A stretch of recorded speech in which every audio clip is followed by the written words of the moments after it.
Државата мора да обезбеди подобра, поефикасна превенција за рано откривање на ракот во земјава, предупредуваат граѓанските организации. Според податоците на клиниката за онкологија во земјава, само годинава се дијагностицирани околу 5000 лица со карцином.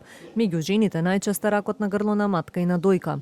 Од организацијата и се велат дека потребни се повеќе кампањи, едукации, но и поефикасни скрининг програми.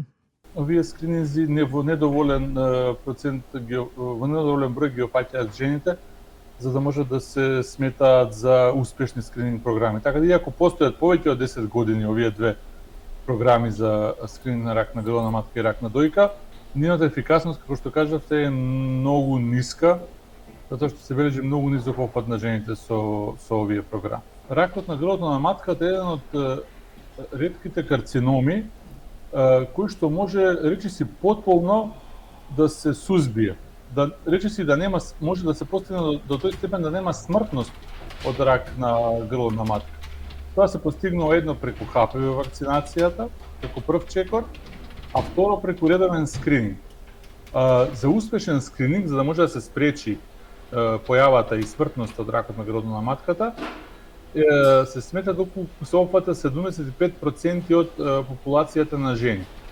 Од друга страна, велат од ЕСЕ, проблеми и недостатокот од гинеколози во одредени општини, а фали и здравствена инфраструктура. Друга работа што за жал се уште не е воведена, наместо ПАП тесто да се замени со ХПВ тестирање, кое што е многу попрецизно, кое што на време ќе го открие ракот на грлото на матката, за да може да се излекува на многу поедноставен, да се спречи или да се излекува многу поедноставен и поедноставен начин.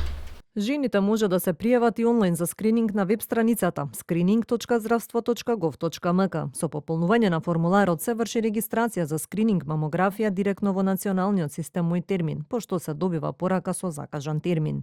Со оглед на се поголемиот број на помлади лица кои заболуваат, Телевизија 24 праша дали се размислува возрастната граница да се намали. Од Министерството со одговор.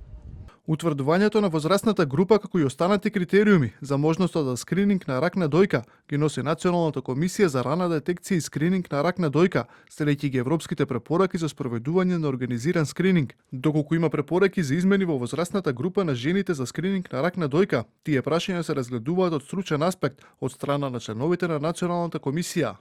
Според статистиките на Институтот за јавно здравје во Македонија, секоја година се дијагностицираат околу 150 нови случаи на рак на грло на матка. Организираниот скрининг за превенција и рано откривање е активност што се спроведува во повеќе држави со цел да се намали инциденцата и смртноста на жените од ова малигно заболување.